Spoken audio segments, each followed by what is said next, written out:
Olá pessoal, no vídeo de hoje vamos falar sobre investimento no exterior, como fazer por fundos, por BDR, investimento direto, ETF, enfim, todas as formas de investimento no exterior com ou sem exposição cambial, qual é melhor, como fazer isso, né? E também vou dividir com vocês como eu faço para investir no exterior, tá certo? Mas antes da gente começar, lembra de se inscrever no canal, né? Se gostar do vídeo lá na frente, dá like também e acompanha a gente aí nas redes sociais, tá bom?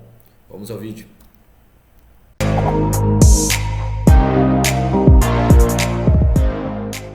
Olá a todos, sou Gustavo Machado, sou analista de investimentos CNPI e consultor de valores imobiliários.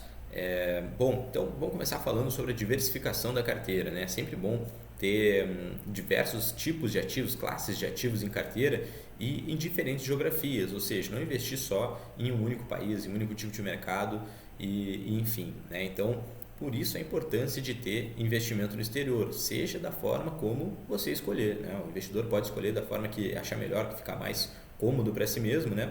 Mas é muito importante sim ter investimentos no exterior, né? De qualquer uma das formas.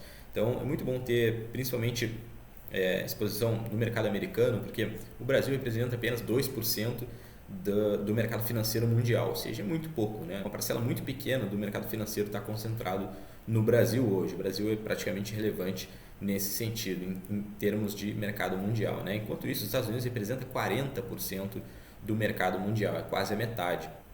Nos Estados Unidos estão concentradas diversas empresas de diversos setores, diversos países, né, ramo de atuação, enfim, e que abrem capital nos Estados Unidos ou que são negociadas nos Estados Unidos também, né? E por isso a importância e relevância que tem o mercado financeiro americano, né? Ela apresenta menor risco porque por ser um mercado mais consolidado, a informação ela é mais difundida naturalmente, né, entre os meios e tudo mais, então é um mercado que tem menor risco, né? E assim, pensando em termos de mercado emergente, que é o Brasil, e mercado desenvolvido, que é os Estados Unidos, né, o risco político lá é muito baixo, diferente daqui que nós temos aí questões políticas que afetam diretamente o preço dos ativos, especialmente ações, né, e a renda variável como um todo.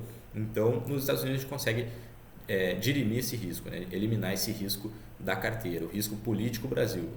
Dá para eliminar se investir só lá fora ou diminuir se a gente fazer uma carteira balanceada, né, entre Brasil e Estados Unidos, ou mais Estados Unidos do que Brasil e esse tipo de coisa, né. Lá tem uma possibilidade boa de retorno, né, então por ter empresas mais sólidas e possibilitar o investimento no mundo inteiro através do mercado americano, o potencial de retorno é muito alto também, basicamente, né? E funciona, então, como uma boa estratégia de hedge, principalmente se tiver exposição cambial na forma que nós escolhemos para investir no exterior, né? Porque os ativos, né, na hora de escolher os ativos, temos que procurar ativos descorrelacionados, ou seja, que não andam no mesmo sentido. E é muito interessante a questão cambial que o Brasil ele se comporta, né, o dólar e a bolsa brasileira, eles se comportam de forma quase totalmente inversa, né, e eu vou mostrar isso mais para frente.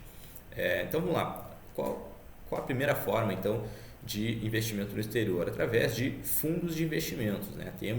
Não temos muitos fundos assim, né? Temos poucos fundos, na verdade, que investem no exterior, é um pouquinho mais complicado de encontrar eles do que fundos de ações brasileiras, né, especificamente. Então, o porquê, né?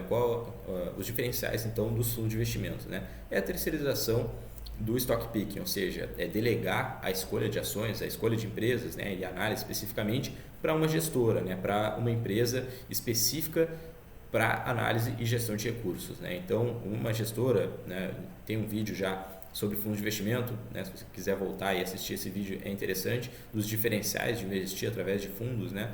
Então, basicamente, delegar essa escolha de ativos para uma equipe profissional, né? E, enfim, seguir uma estratégia específica. Uma questão interessante é que a maioria dos fundos, né, os fundos bons, eles conseguem bater os índices de referência, ou seja, os fundos que investem no exterior, quase a totalidade deles bate o IBOV, né? O IBOV nem tem relevância para esses fundos. Sobre o S&P 500, né, que é o índice das 500 maiores empresas americanas, que é utilizado como referência por alguns fundos aí, como benchmark principalmente, né? Já não tanto assim, o S&P 500, existem estudos, né, que vários fundos não batem o S&P 500, então é muito interessante também procurar uma exposição direto no índice, porque o custo é mais baixo e as questões, mas a gente vai tratar disso mais para frente. Por fundos é muito fácil de investir, porque você adquire cotas do fundo, não precisa se preocupar com a questão tributária, porque só vai pagar imposto no momento do resgate. Então, qual o benefício disso em última instância, né? Que a negociação de ativos que acontece dentro do fundo, ela está isenta de imposto para você. Você só vai pagar imposto na hora de resgatar, né, os 15% ali sobre o lucro, né? Diferente de uma operação, por exemplo, que passe de R$35 mil, uma operação no exterior, você vai ter que pagar imposto, né, gerar DARF, pagar, e enfim, isso vai acabar comendo o seu patrimônio, né? Além dos custos de transação. Então, o fundo de investimento, apesar de ele ter uma taxa de administração, ele entregando retorno superior aí aos benchmarks, ele é bom, né? Então, é muito mais simples investir por fundo e, teoricamente, vai entregar mais retorno, né? A maioria dos fundos, então, quase todos, né, tem taxa de administração e performance, né? Lembrando, taxa de administração é um custo que tem para o cliente por estar terceirizando essa gestão de recursos, né, essa escolha de ativos e tudo mais, e é justo porque é uma equipe de várias pessoas, vários profissionais que estão cuidando disso. E a taxa de performance é quando esse fundo, esse ativo, né, ele está batendo o benchmark que ele se comprometeu a bater. Então, seja IBOV, seja S&P 500, seja CDI, enfim, depende de cada fundo, né? Geralmente utilizam o Ibovespa.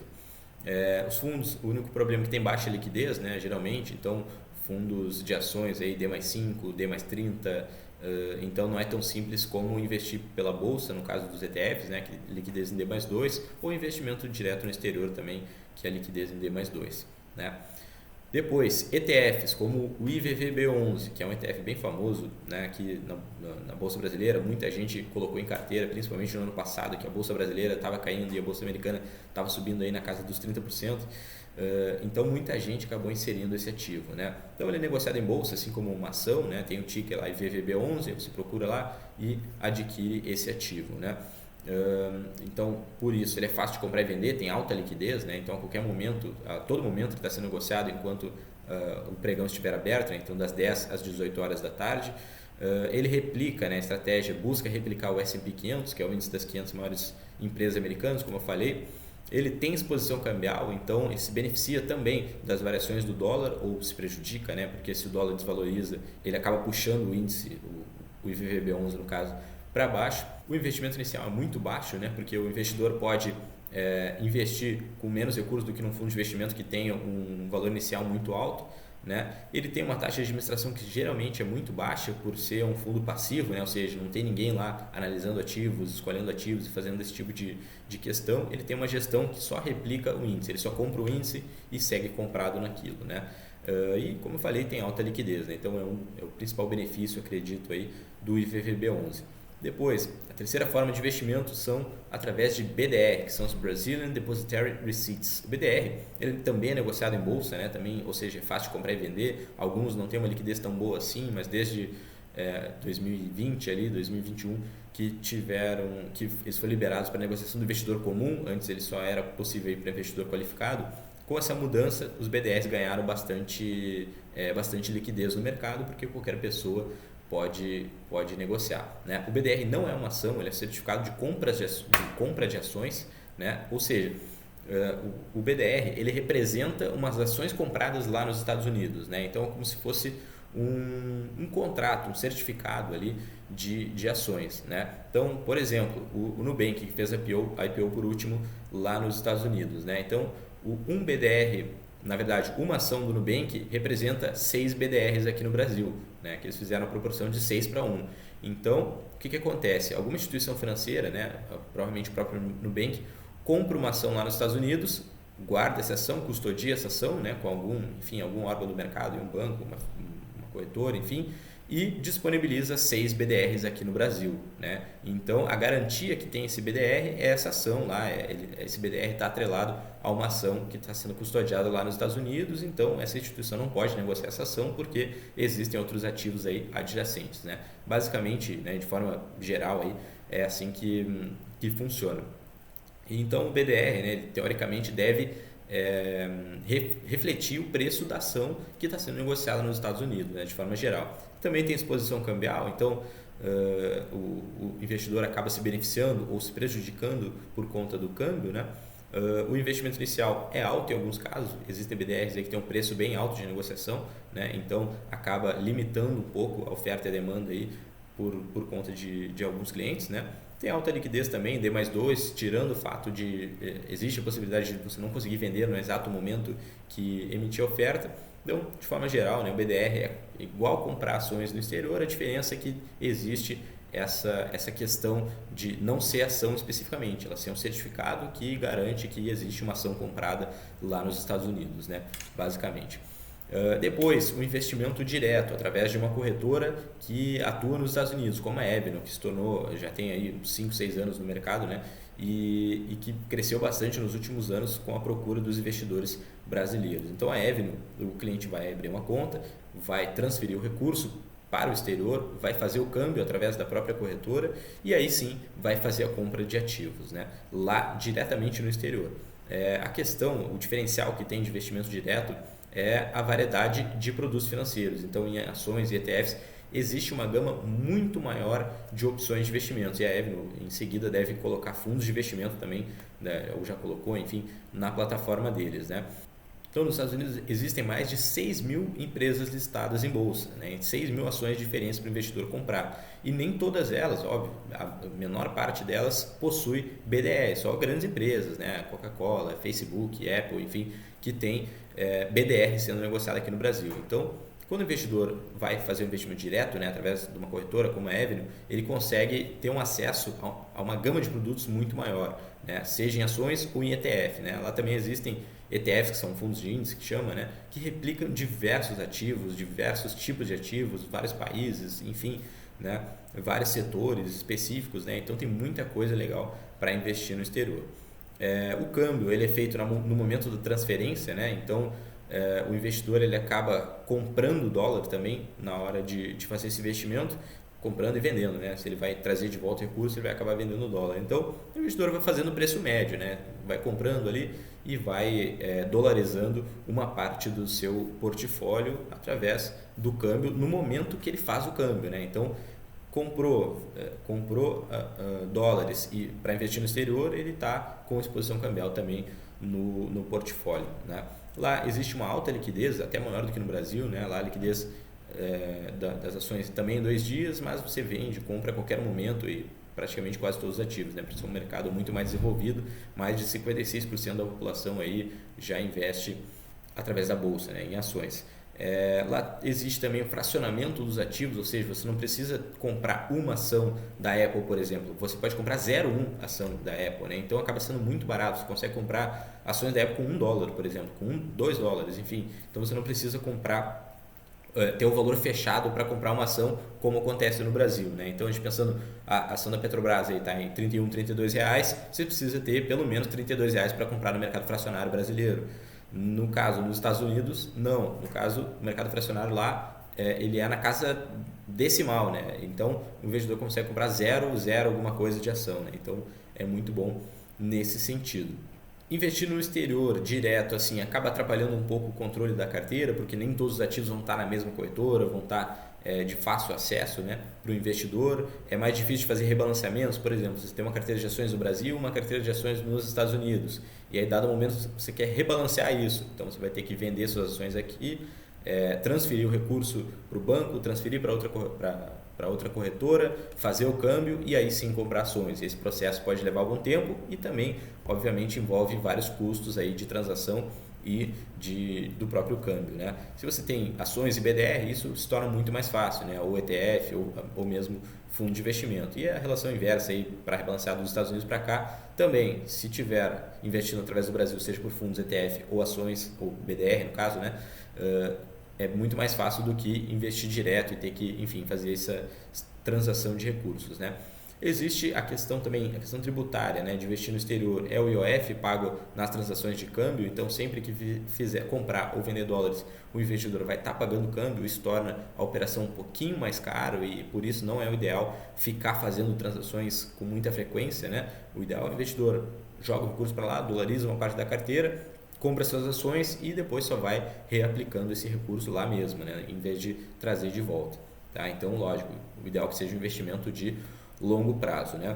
Nos Estados Unidos, diferente do Brasil, os dividendos são tributados em 30% na fonte, ou seja, aqui no Brasil, uma carteira previdenciária de dividendos, né, os dividendos são isentos de imposto de renda, enquanto nos Estados Unidos os dividendos são tributados em 30%. Né? Então, já é uma questão também relevante de se pensar se o investidor quer receber dividendos.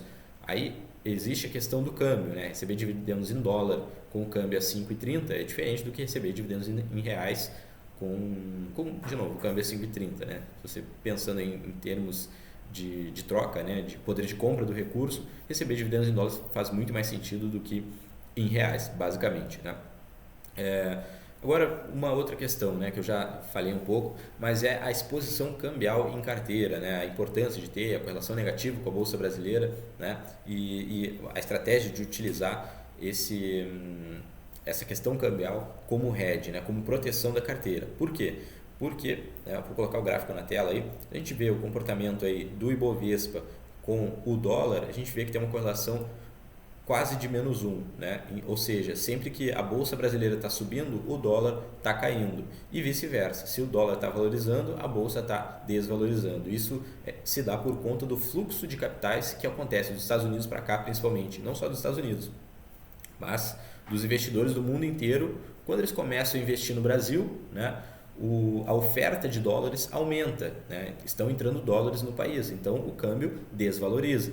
E como os ativos em bolsa estão sendo comprados, eles vão se valorizar, né, esses ativos. Então a gente vê esse comportamento, né, de abertura e fechamento ali dessas duas linhas. Então o câmbio para baixo e a bolsa para cima, ou o câmbio para cima e a bolsa para baixo, basicamente, né? Então, nesse gráfico dá para ver a importância que tem o mercado internacional, né? Investidor estrangeiro aqui no Brasil, a influência que tem, né? Basicamente.